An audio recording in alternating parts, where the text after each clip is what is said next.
Quelle raclée. Mais quelle raclée, les gars. Bon, bonjour à tous et bienvenue sur cette vidéo. Comme vous vous en doutez, elle ne va pas être fantastique parce que la défaite d'aujourd'hui, il y a énormément de choses à dire dessus. Surtout qu'en plus de ça, vous le savez peut-être, je suis supporter de Leverkusen aussi. Hier, ils ont subi une très grosse défaite face au PSG.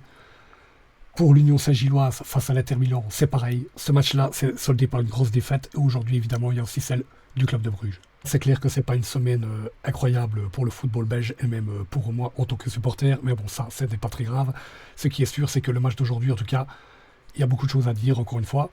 Donc, on va commencer par le début. La première chose, c'est que deux entraîneurs belges s'affrontaient ce soir. C'est quelque chose d'assez rare pour être noté, puisque Kompany est du côté du Bayern, alors que Hayen est l'entraîneur du club de Bruges. Donc c'est un face-à-face en Ligue des Champions entre deux entraîneurs belges en Ligue des Champions, ce qui est quand même assez incroyable. Mais bon, voilà, on va passer à la suite, puisque d'abord, on voit la composition du Bayern. D'abord, la première chose à dire, c'est que quand on voit leur composition, on se dit qu'on va passer une très mauvaise soirée. On voit tout de suite qu'ils sont pas venus là pour jouer. On voit que la plupart des joueurs sont des titulaires. Il y a quand même certaines surprises, mais bon, je pense quand même que, en tout cas, l'équipe est venue pour prendre les 3 points. Alors que de notre côté, qu'est-ce qu'on constate? On voit que Odor a remplacé Sandra, qui était auteur de l'erreur face à l'Atalanta, qui donc nous avait coûté un but. Donc d'un côté, c'était un petit peu étonnant, mais d'un côté, on pouvait se dire que c'était peut-être normal vu l'erreur qu'il y avait eu lors du match précédent. Mais en tout cas, c'est clair qu'on espérait voir autre chose dans l'équipe. C'est clair qu'on espérait voir un choix un petit peu différent, mais bon, c'est pas grave. On voulait en tout cas voir ce que Odor pouvait apporter dans ce match. Un autre truc aussi à noter avant le débriefing de ce match, c'est l'ambiance qu'il y avait aujourd'hui, parce que le Bayern, clairement, on sait déjà comment ça se passe sur place. Je pense que tout le monde le sait. Mais là, aujourd'hui, on peut dire que c'était une ambiance de dingue. Les supporters étaient chauds. On les a entendus chanter pendant une grosse partie du match. Et en plus de ça, à chaque but qu'on a pu voir, il y a cette petite musique qui commence dans le stade, qui apporte un peu de chaleur. Et ça, c'est quelque chose quand même d'agréable et que j'avais envie de souligner. Maintenant, on arrive au débriefing de ce match, et c'est là qu'on va beaucoup moins rigoler, parce que le club de Bruges n'a vraiment pas été bon.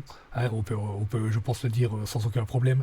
Donc, au début, on voit que les deux équipes se cherchent. Il y a des actions qui vont se procurer un petit peu des deux parties, enfin, si on peut appeler ça des occasions. Mais c'est à la 4e minute que va se passer la première action dangereuse du Bayern, une incursion qui va se passer dans notre défense, et cette action amènera donc le premier but, puisque Karl, le jeune joueur, va récupérer un ballon, va transpercer notre défense et va adresser une frappe incroyable qui va trouer complètement Jakers.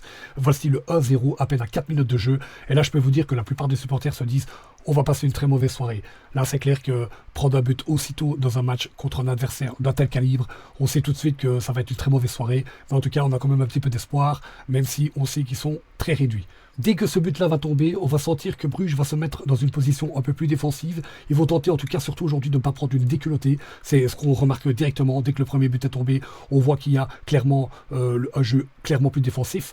Donc on commence à descendre. On commence un petit peu à essayer de contrôler ce match. Mais ça ne servira à rien, puisqu'à la 13e minute, Leiner va s'amuser dans notre défense, qui elle va d'ailleurs se trouer complètement. Il va rentrer sur le côté gauche du rectangle. Il va aller chercher de l'autre côté Harry Kane, qui lui n'a plus qu'à ajuster le gardien et va donc placer son équipe à 2-0. Voilà, là on est à 2-0, et ce qu'on peut dire, c'est qu'à ce moment-là, on constate que Bruges est vraiment nulle part. On constate qu'il y a une telle impuissance dans l'équipe. On dirait vraiment une équipe de minimes en train de jouer face à une équipe professionnelle. On sent bien que sur les 2-3 occasions qu'ils auront après, avec Force par exemple, qui arrive sur la droite et qui essaye de se creuser un chemin, mais qui se fait prendre la balle facilement. Après, il y aura une autre incursion dans le centre de Tresoldi qui n'amènera rien non plus. Donc on voit une telle impuissance d'un club belge qu'on se dit, c'est à ce moment-là qu'on a vraiment énormément de travail à faire. C'est là qu'on se rend compte qu'il y a quand même 2-3 divisions d'écart entre nous et l'adversaire du jour. Mais bon, c'est pas fini, puisque les moindres incursions qui se passent de leur côté, on se dit plutôt, j'espère qu'ils vont rater, plutôt que est-ce que notre équipe va réussir à les arrêter. Et ça aussi, c'est quelque chose quand même d'impressionnant, parce qu'en fait, tu es plus en train d'espérer une erreur de l'équipe adverse, plutôt que de voir un exploit de la tienne. Donc ça aussi, c'est encore décevant, surtout quand tu es à un niveau pareil en Ligue des Champions. Voilà, t'es quand même en droit d'attendre à ce que ton équipe fasse un peu mieux. Et malheureusement, dès qu'il y a ce genre d'adversaire, on dirait que l'équipe sait déjà qu'elle est battue d'avance et qu'elle ne va pas se donner forcément à 100%. Et ça, c'est un problème, et j'y reviendrai certainement un petit peu plus tard dans la vidéo. Surtout que ce n'est pas terminé, puisque quelques minutes plus tard, on est à la 36e minute, et là, c'est Luis Diaz qui va arriver sur le côté gauche de notre rectangle, comme sur le but précédent, et va adresser une frappe centrée, qui est quand même puissante, mais que le gardien aurait peut-être certainement pu faire quelque chose. Mais là, en tout cas, il ne pourra rien y faire. Ça sera donc le 3-0, et le début d'une humiliation pour le club de Bruges. Surtout que quelques instants plus tard, on évite la correction, puisque à la 44e minute, Kane va se présenter tout seul devant le gardien et heureusement, il va sortir un arrêt impeccable pour éviter donc que ce but tombe avant la mi-temps. Donc le résumé de cette mi-temps, c'est que franchement, on s'est fait bouffer de toutes parts. Franchement, si c'est 5-6-0 à la mi-temps, on n'a rien à dire. On sent clairement que l'adversaire est beaucoup trop fort pour nous aujourd'hui. On sent que le club de Bruges est surtout venu pour ne pas prendre une raclée. Ça, c'est clairement quelque chose qu'on a vu puisque dès le premier but, on a été clairement dans la défense et dans une espèce de contre-attaque qui était inefficace. Donc en fait, c'était pas vraiment un jour où on avait envie d'essayer d'aller chercher un résultat. On sent surtout que le but n'était pas d'en prendre 5 ou 6. Et le pire, c'est que ça n'aura quasiment servi à rien puisque voilà, on y reviendra un petit peu plus tard, mais encore une fois, le résultat sera quand même plus ou moins de la même envergure. Donc on va passer sur cette deuxième mi-temps.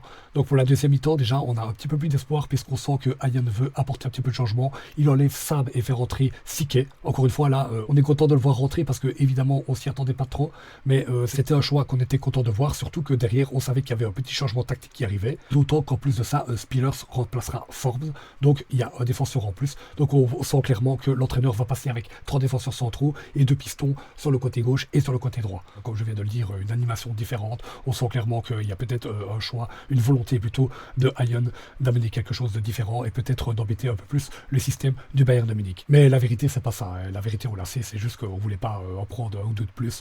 C'était surtout ça. La réalité, c'était d'apporter 2 hommes de plus derrière pour essayer d'éviter les incursions de l'équipe adverse et peut-être avoir un homme en plus qui pouvait gêner. D'ailleurs, on va le voir un petit peu plus tard puisque là aussi, Spiller sera sur certaines occasions l'homme qui sera justement sur la ligne au bon moment. À ce moment-là, on sent que le match se calme un petit peu. En tout cas, sur, on va dire, le premier quart d'heure de la deuxième mi-temps, on sent voilà, que Bruges est dans le contrôle. Le Bayern n'a pas envie de forcer forcément plus non plus, parce que le résultat pour eux est là. Comme je l'ai dit, hein, pour eux, c'est un match d'entraînement. L'équipe d'en face n'est pas non plus extrêmement dangereuse, donc il n'y a pas raison de se découvrir et d'aller se mettre en danger. Donc en fait, la vérité, c'est qu'ils sont clairement en train de jouer à la baballe, pendant que nous, pareil, on essaie d'entrevoir quelques petites contre-attaques, mais qui n'amèneront évidemment rien. Mais c'est surtout eux qui seront de nouveau dangereux, puisqu'une incursion à la 57e minute et quelques instants plus tard à la 61e minute. Après cette occasion-là, il va donc avoir l'entrée de Vermand. Au moment où il va rentrer à la place de Tresoldi, on voit aussi Odor, hein, au même moment qu'il sort pour être remplacé par Sandra.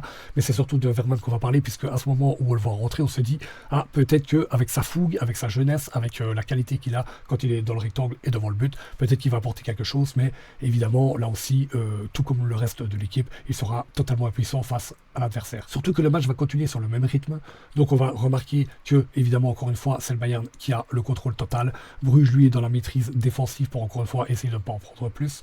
Et d'ailleurs, ça ne va pas forcément s'avérer très très utile, puisque à la 71e minute, il y a une occasion qui va être extrêmement dangereuse, mais qui heureusement ne donnera rien, parce que tout le monde va se jeter devant ce ballon pour faire en sorte qu'elle ne rentre pas. À la 75e minute, quelques instants plus tard, c'est pareil, il y aura une autre occasion avec une incursion d'un joueur, mais là aussi, tout le monde va se jeter et c'est Spillers qui va l'arrêter sur la ligne. Heureusement d'ailleurs, parce que franchement, Yakur s'était battu sur cette action-là. Mais ce n'est que partie remise, puisque quelques instants plus tard, l'équipe du Bayern va se jouer de notre défense sans vraiment se forcer. Ils vont encore une fois percer sur ce flanc gauche qui aurait été notre flanc faible aujourd'hui. Et c'est donc Nicolas Jackson cette fois-ci qui va arriver et placer une belle frappe et donc placer son équipe à 4-0. Et le pire, c'est que quelques instants plus tard, Spillers va de nouveau sortir un ballon sur la ligne pour éviter de prendre la correctionnelle. Et là, on est à la 85e minute et je peux vous dire que là, les supporters décomptent les minutes. On est en train de se dire vivement que ça s'arrête parce que franchement, ça commence à sentir très mauvais cette histoire.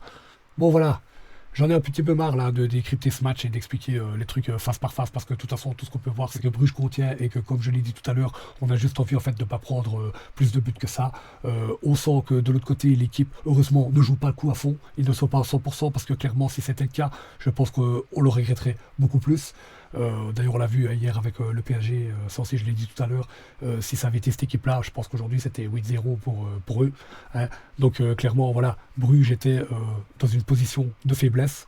On a senti à aucun moment qu'ils avaient en fait la possibilité de faire quelque chose de mieux que ce qu'ils ont proposé ce soir. La seule chose moi que j'ai noté à un moment donné, c'était entre la 60e et la 80e minute, on voyait un placement de Van Aken qui était intéressant. Encore une fois, il faudrait les images là. Si j'avais les images, je pourrais vous montrer avec un peu plus de précision. Mais on le voyait qui bouchait les espaces, qui donc en En situation offensive, on voyait qu'il se mettait donc disponible pour l'équipe pour essayer éventuellement de relancer. Et lorsque on passait en position défensive, il affichait un petit pressing, mais était toujours dans cet petit espace libre. Encore une fois, si vous voyez les images, faites attention à ça et vous allez voir que c'était quelque chose d'intéressant, mais qui malheureusement n'aura rien apporté, puisque le reste de l'équipe aussi n'a pas spécialement suivi. Le tout n'était pas à niveau. Comme je l'ai dit tout à l'heure, on aurait dit vraiment une équipe de U19 face à une équipe professionnelle, quoi, en train de chercher cette marque, en train d'essayer de trouver une solution face à une équipe qui en fait sait complètement ce qu'elle va faire. Et d'ailleurs, voilà, le Bayern n'a à aucun moment n'a eu peur de l'adversaire du jour. À aucun moment ils ont semblé non plus avoir de réelles difficultés. Et aussi, je pense qu'ils n'ont pas vraiment eu de doute. Pour eux, ça ressemblait plus à un match d'entraînement. En vérité, voilà, je pense que même des fois, quand ils jouent en Coupe d'Allemagne contre des équipes des deux, ils ont un petit peu plus difficile que le match d'aujourd'hui. Parce que, voilà, encore une fois, c'est une question de volonté. Et je pense que Bruges ne l'avait clairement pas aujourd'hui. Là où le Bayern, lui, était à au moins 80%, et en tout cas était sûr de venir pour prendre les 3 points, ça c'est chose faite. Et donc ce qui est grave c'est ça, c'est qu'on a senti que le Bayern n'a même pas spécialement joué le coup à fond. Voilà, là encore une fois, moi j'espère ne pas me répéter parce que je pense que je dis beaucoup la même chose, mais c'est clair que on a senti toute la puissance là, du championnat belge, d'une équipe belge. On a senti le travail qui reste à faire pour affronter ce genre d'équipe. On a senti aussi que si les meilleures équipes de Belgique avaient du mal face à ces équipes-là, c'est clair que faire des grands résultats dans une compétition pareille, ce ne sera pas pour demain. Ça, c'est clair et net. Il faut rester lucide. Je pense que voilà, faire comme on a fait l'année passée avec le club de Bruges, faire un petit huitième ou quart de finale, je ne sais plus, lorsqu'on avait affronté Aston Villa, c'était quelque chose quand même d'impressionnant et d'intéressant. Et je pense que voilà, à notre niveau, c'est le maximum qu'on pourra faire, un peu comme notre championnat un peu plus moyen. Il ne faut pas non plus se leurrer, on n'a pas le niveau, on n'a pas les moyens, et voilà, ça s'est encore prouvé ce soir. Donc voilà, je ne sais pas si je peux dire grand-chose.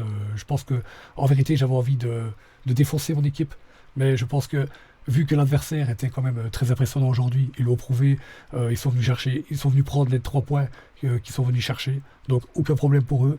En tout cas voilà, les amis, j'espère que tout va bien pour vous. Je ne sais pas quand on se verra, mais à la prochaine.